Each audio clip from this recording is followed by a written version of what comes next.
Today I will be starting my series on how to plan a Nigerian wedding in Nigeria. So let me sing for you, like the birds in the mountains do, like a child who What's up cries guys, and for welcome you. back to my channel. My name is Bemi. I am a Nigerian lifestyle vlogger and welcome to my channel. This was highly requested from my Q&A. I told you guys a lot of people have been messaging me saying, oh, how did you plan your wedding? What was it like? What were the challenges that you faced? So I'm starting with choosing the venue for your wedding. So the first thing I wanted to say before I start is that I am not a wedding planner. I had my own wedding planner. Shout out to Okwe, shout out to Electric Royal Events, and Okwe was the best event planner ever. But the thing is, I just still like to be involved in the process.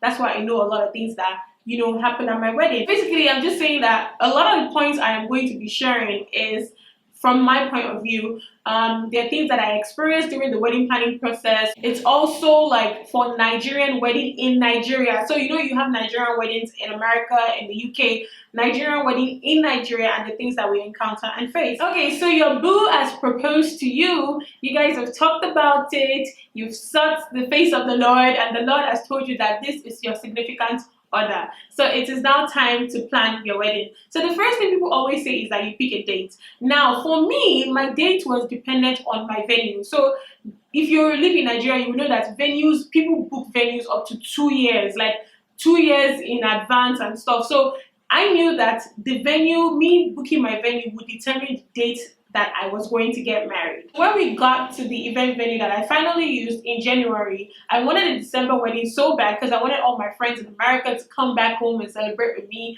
But God was just like, girl, I have greater plans for you. And the greater plans he actually did have for me, because December weddings are so expensive. I actually did not know that when I started this. Anyways, so we got there and the event all was like, well, they're fully booked for December. And this was in January, February-ish of 2018. I was like, oh my God, we need to look for a different hall. But you know what? So I was like, what's the date that is free in November? And that was the last Saturday in November. And that was the date that I eventually got married.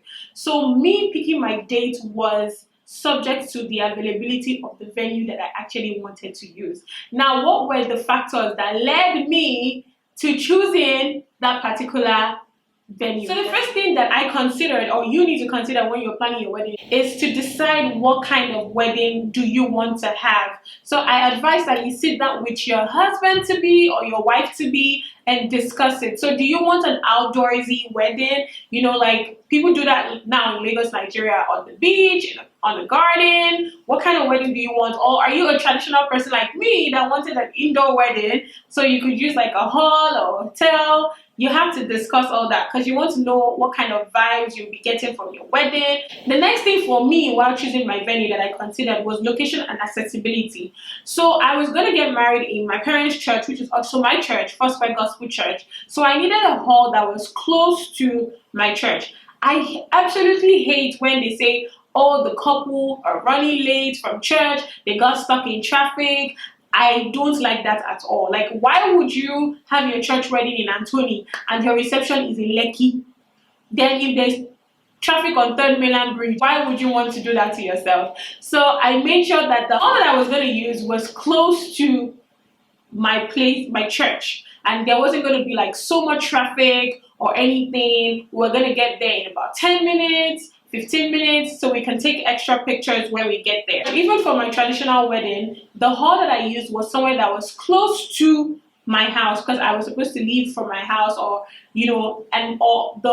everyone was supposed to leave from my house to the hall for my tribe. So yeah, you have to consider closeness and accessibility to your house if you're leaving from your house or whatever hotel or from your church. The third thing I considered before I selected my venue was the size of the hall. So I'm the first child and I knew that my wedding was gonna have a whole bunch of people because from my mom's guests to my dad's guests to my guests to my husband's guests to his parents' guests, I knew we were going to have quite a sizable amount of people. So I wanted a hall that was going to accommodate all those people without, pushing and, oh my God, can you move? Can you this? Can you that? Following that, I also wanted a hall that had full air condition because Lagos is hot, especially around the time I was getting married, November. It was hot, so I didn't want a place where I didn't want a situation whereby there will be a whole bunch of people in this tiny hall and it's so hot and there's body odor oozing everywhere. No, I wanted somewhere that had really good air conditioning that would also be able to circulate around, that much people, because there's no point getting a really big hall and doesn't have good air conditioning, so everybody's in there fanning themselves. The fourth thing I considered, which has always been a big deal to me, guys, is parking space. Oh my god, I absolutely hate when I go to weddings and I have to park on the 4th Street and start walking in my heels and my makeup and my hair and start walking down. I don't like it at all. And I realized that a lot of event halls in this Lagos are like that. You just see one really nice event hall by the side of the road. You're like, so where are people supposed to park? So if I'm expecting 1,000 guests, where are those 1,000 guests going to park?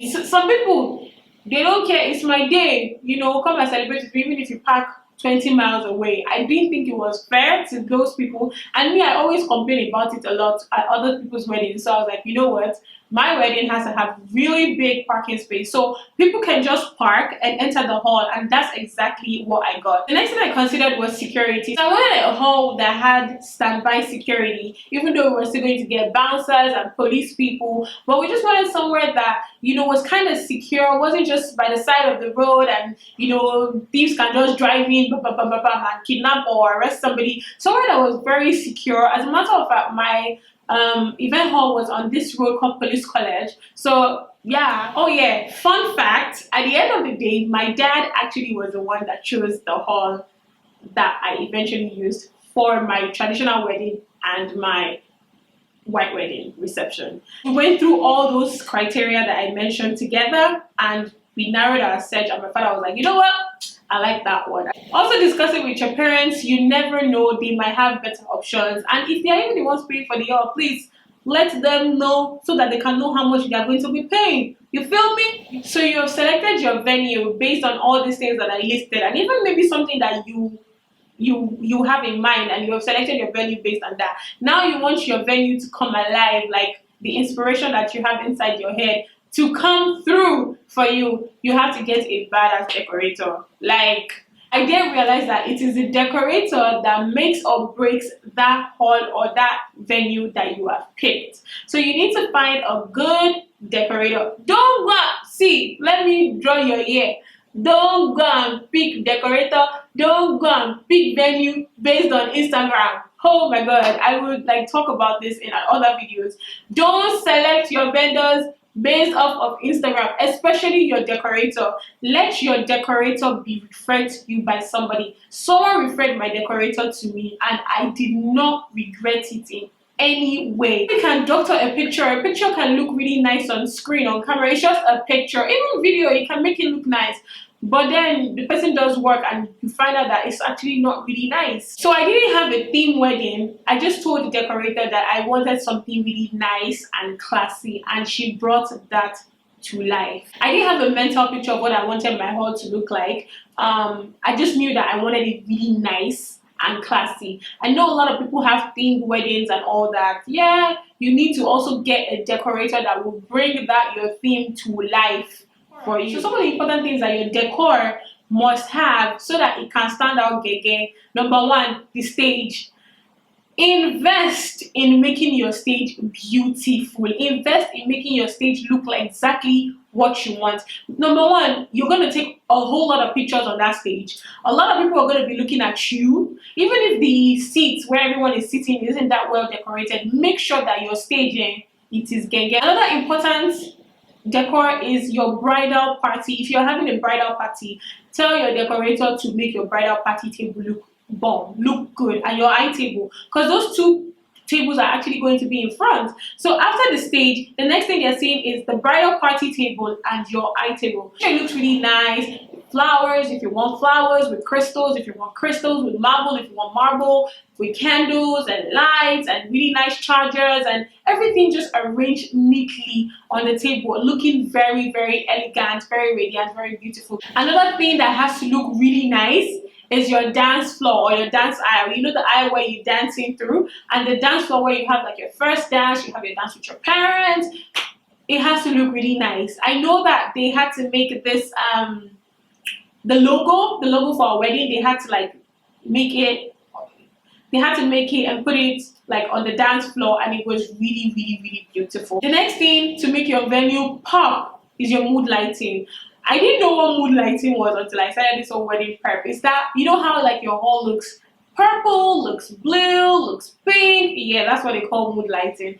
And honestly, it makes a huge difference. It changes the effect of what the hall looks like, the ambience. It looks pretty cool. Like ours looked pretty cool. I think it was kind of like magenta because that was our color. Next thing that also has to look really bomb is your cake table. So whether you're suspending your cake, whether you have an actual table, whatever, the decorator has to decorate it to look really, really nice. And the final thing is your special effects. So you know, your fireworks, your smoke, everything has to come together to make your venue look absolutely beautiful. So I hope you guys enjoyed this first part series of choosing your venue for your wedding. Let me know what you guys think. Also, again, I'm saying this was based off of what I experienced and what I liked at my wedding. So let me know what you think. Leave it in the comment section below. If you have any other questions, let me know, and look forward to more episodes of this series. Thank you guys for watching. As always, don't forget to like, don't forget to subscribe to my channel so I know that what I'm doing makes sense, and don't forget to share with everybody that you know, and I will see you in my next video. Bye.